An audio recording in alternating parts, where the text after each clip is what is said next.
రాష్ట్రంలో చాలా మంది కేసీఆర్ ప్రభుత్వం పోయి కాంగ్రెస్ వస్తే బాగుంటుందని భావించారు. మరి నిజంగా బాగున్నదా లేకపోతే ఎవరి గోతి వాళ్ళే తీసుకున్నట్టు అనిపిస్తున్నదా? ఎందుకంటే రైతులు వడ్లు దొనక అయ్యో మొర్రో అంటున్నారు, యువకులకు నిరుద్యోగ భృతి లేదు, 6 గ్యారెంటీలు అనేవి అటకెక్కినాయి అని చెప్పేసి ప్రతిపక్షాలు అంటున్నాయి. మరి వాస్తవానికి తెలంగాణ మూమెంట్ ఉస్మానియా యూనివర్సిటీతో పాటు యావత్ తెలంగాణ ప్రజలంతా కూడా ప్రత్యేక రాష్ట్రం రావాలి, రాష్ట్రం వస్తే మన నాయకులు ఉంటారు, మనకు న్యాయం జరుగుతుందని ఒక పెద్ద ఆకాంక్షతోని ఆ తెలంగాణ సాధించుకోవడం జరిగింది. తెలంగాణ వచ్చిన తర్వాత 10 సంవత్సరాల అధికారంలో ఉన్న బీఆర్ఎస్ ప్రభుత్వము పూర్తిగా విద్యార్థులను, నిరుద్యోగులను, రైతులను కూడా విస్మరించి వారికి అన్యాయమే చేసిందని మేము భావించి మళ్ళొకసారి ఆల్టర్నేట్గా కాంగ్రెస్ ప్రభుత్వము అధికారంలోకి రావాలని కూడా ఇక్కడ కొంతమంది ఉద్యమాలు చేసినాము, అదే దానికోసం పనిచేసినాము. ఉస్మానియా యూనివర్సిటీ వేదికగా విద్యార్థి నిరుద్యోగులారా గ్రామాలకు తరలండి, ఈ బీఆర్ఎస్ ప్రభుత్వాన్ని ఓడగొట్టండి అన్న ఒక స్లోగన్స్తో కూడా మేము ఏఐఎస్ఎఫ్గా కూడా పనిచేసినాం, ఒక స్టూడెంట్ ఆర్గనైజేషన్గా. సో ఇప్పుడు వచ్చిన కాంగ్రెస్ ప్రభుత్వము అనుకున్న స్థాయిలో మాత్రం ఇప్పటి వరకు అయితే హామీలు నెరవేర్చలేదు, విద్యార్థి నిరుద్యోగులకు మాత్రం ఇంకా అనుకున్నంత ఫుల్ఫిల్ చేయలేకపోతుంది. ఇంకా అంటే ఆల్మోస్ట్ ఇప్పుడు 120-130 రోజులు అవుతున్నట్టుంది. ఇంకొంచెం సమయము వేచించాలనే ఒక ఆలోచనలో మాత్రం ఇంకా విద్యార్థి నిరుద్యోగులు ఉన్నారు. ఇప్పటి వరకు అయితే రైతులకు కానీ, విద్యార్థులకు కానీ, నిరుద్యోగులకు కానీ అనుకున్నంత వరకు మాత్రం న్యాయం జరగలేదని మేము భావిస్తాం. అంటే మీరు ఇప్పుడు ఏదైతే అన్నారో 120-130 రోజులే అయితే అవుతుంది, కొంచెం సమయం ఇస్తే చేస్తారేమో అన్నారు. చాలా ఇప్పుడు ప్రతిరోజు మనం న్యూస్ పేపర్లలో చూస్తున్నాం, వెలుగులో కానీ ఆంధ్రజ్యోతిలో కానీ. ఆబ్వియస్లీ వీళ్ళకి ఫేవర్గా ఏమని వస్తున్నారంటే రియల్ ఎస్టేట్ రంగంలో 920 కోట్లు అని చెప్పి లాభం అని చెప్పేసి ఇవాళ నేనే ఆ వార్త చదవడం జరిగింది. మరి ఈ గడువు సరిపోదా? 920 కోట్లు మరి ఎటు పోయినాయి? మరి వీళ్ళు కొత్తగా ఏదైనా కట్టడాలు కట్టినరా వచ్చిన ఈ 100 రోజులలో? అంటే మరి అదేది జరగలేదు కదా. మరి ఈ డబ్బులు ఆ వడ్లు కొనొచ్చు కదా. ఒక రైతు, ఒక కూలి ఏం చేస్తున్నాడంటే ఒక పోలీస్ అధికారి కాళ్ళు మొక్కుతా ఉన్నారు ఇలా జనగాం జిల్లాలో, మా వడ్లు కొనండి సారు మీకు బాంచానని చెప్పేసి. అటువంటి పరిస్థితి ఉన్నది కదా. మరి రైతులు అన్నం పెట్టే రైతుల కంటే కూడా రియల్ ఎస్టేట్ రంగం ఎక్కువైపోయిందా అని చెప్పేసి చాలా మంది అన్నదాతలు ప్రభుత్వం పైన మండిపడుతున్నారు. వాస్తవానికి ఏ ప్రభుత్వం వచ్చినా, ఎవరు అధికారంలో ఉన్నా ఖచ్చితంగా మేజారిటీగా వ్యవసాయం మీద ఆధారపడే రైతులను ఆదుకోవాల్సిన బాధ్యత ఏ ప్రభుత్వానికైనా, ఏ నాయకునికైనా అది మొదటి పాయింట్. ఖచ్చితంగా వాళ్ళకి హెల్ప్ చేయాలి. కాకపోతే ఇప్పుడు కాంగ్రెస్ ప్రభుత్వము వచ్చిన వెంటనే రైతులకు సరైన అవకాశాలు ఇవ్వట్లేదు, వాళ్ళ ఒడ్లు ధాన్యం తీసుకోవట్లేదు అనడంలో వాళ్ళ డిమాండ్ న్యాయమైంది. కాకపోతే ఇప్పుడున్న వీళ్ళు ఇంత ఖర్చు పెట్టడంలో ఎలక్ట్రిసిటీ చూసుకున్నట్టయితే గతంలో ఉన్న బీఆర్ఎస్ ప్రభుత్వంలో అనేక అవకతవకలు జరిగినాయి. సో దాంట్లో చాలా లక్షల కోట్ల అప్పులు ఉన్నామనే మాట కాంగ్రెస్ ప్రభుత్వం చెప్తుంది.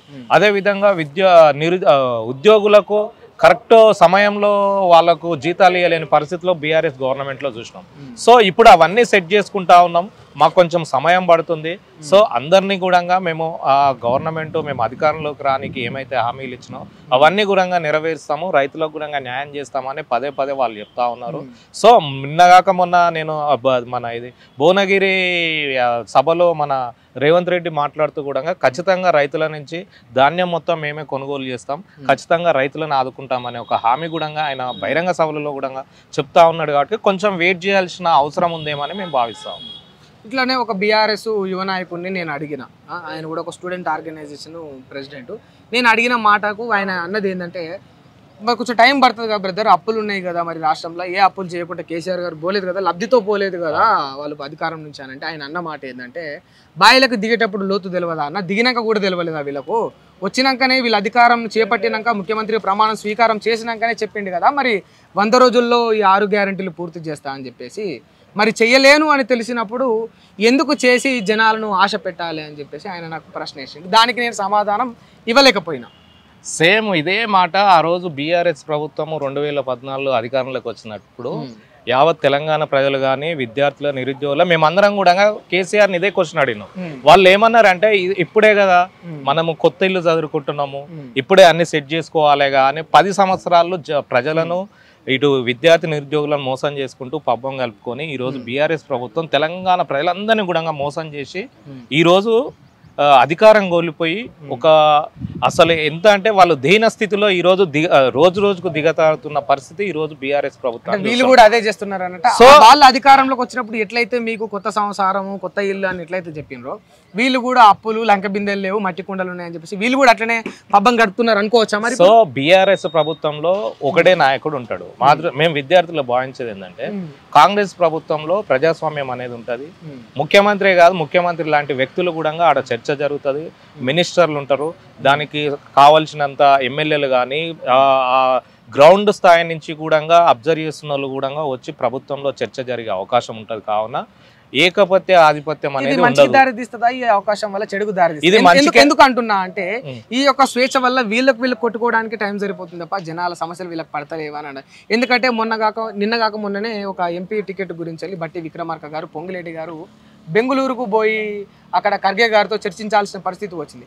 మీరు ఈ ఎమ్మెల్యే ఎంపీ టికెట్ల గురించి చర్చించుకుంటా ఇట్లా రాష్ట్రాలు దాటిపోతే మరి రాష్ట్రంలో రైతుల పరిస్థితి వడ్ల పరిస్థితి ఇంకెప్పుడు పట్టించుకుంటారు అనే ఒక విమర్శలు చాలా మంది తెలంగాణ వాదులు అయితే మరి చేస్తా ఉన్నారు. ఇప్పుడు కాంగ్రెస్ ప్రభుత్వం అనేది దాదాపు స్వాతంత్రం నుంచి ఉన్న ప్రభుత్వం, అది జాతీయ పార్టీ.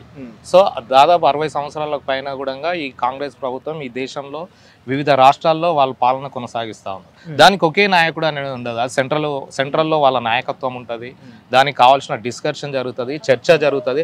ఆ చర్చ జరగడము చాలా మంచిదని మేము భావిస్తూ ఉన్నాం. ఎందుకంటే కేసీఆర్ లాంటి వాళ్ళు ఫామ్ హౌస్లో కూర్చొని ఎవరంటే వాళ్ళే అన్నట్టు ఒక్క వ్యక్తి మీద పార్టీ నడవడం కాకుండా ఇక్కడ అందరి మధ్య చర్చ జరిగి అందులో ఒక విభిన్న అభిప్రాయాలు వచ్చినప్పటికీ అక్కడ సెంట్రల్లో ఉండే నాయకత్వం అన్ని ఆలోచించి ఒక ఫైనల్ డిసిషన్ తీసుకోవడం అనేది చాలా శుభ పరిణామము. దానికి చాలా మేలు జరుగుతుందని మేము భావిస్తూ ఉన్నాం. కేసీఆర్ ప్రభుత్వంలో మేము ఉస్మానియా యూనివర్సిటీ విద్యార్థులుగా ఒక్క రిప్రజెంటేషన్ ఇవ్వాలంటే సంవత్సరాలు పట్టేది. ఎందుకంటే ఒక ఎమ్మెల్యే కానీ మినిస్టర్ కానీ ఆయనను కలిసే పరిస్థితి ఆ రోజు లేకుండే. ఈ రోజు కాంగ్రెస్ ప్రభుత్వంలో డైరెక్ట్ ముఖ్యమంత్రిని కలిసే స్థాయి కూడా ఆ స్వేచ్ఛ ముఖ్యమంత్రి గారు వచ్చిన కొత్తలో ప్రజా దర్బార్ అన్నారు, ప్రజా కోర్టు అన్నారు, ఏదో సభలు పెట్టారు, మీటింగ్లు పెట్టారు, జనాల పత్రాలు తీసుకున్నారు. మరి అదే పరిస్థితి ఇప్పుడు మీకు కనిపిస్తుందా? వాస్తవం చెప్పండి అన్న. జస్ట్ సపోర్ట్ చేయాలనేది కాకుండా మీరు ఒక యువ నాయకుడిగా విద్యార్థుల భవిష్యత్తు, ఎందుకంటే ఇప్పుడు చెప్పే మీ మాటలు అనేవి రేపటి తరాన్ని ఇన్ఫ్లుయెన్స్ చేస్తే కనుక వాస్తవం చెప్పండి. అదే వచ్చిన మొదటి వారంలో ఉన్నట్టే ఇప్పుడు కూడా ముఖ్యమంత్రి గారి ధోరణి ఉందా? సో వచ్చిన స్టార్టింగ్ లో దూకుడు స్వభావం అనేది కాంగ్రెస్ ప్రభుత్వంలో కనబడింది. సో ఆ ప్రగతి భవన్ పిలిచడం కానీ ఆ రిప్రజెంటేషన్లు తీసుకోవడం కానీ వాస్తవానికి అదంతా కూడా ఒక మంచి, అంటే ప్రతి ఊర్లలో గ్రౌండ్ స్థాయిలో ఉండే ఒక వ్యక్తి ఎంతో అన్యాయానికి గురైతే పై అధికారులను కలవాలంటే ఎంతో మందిని దాటుకుంటూ పోవాలి.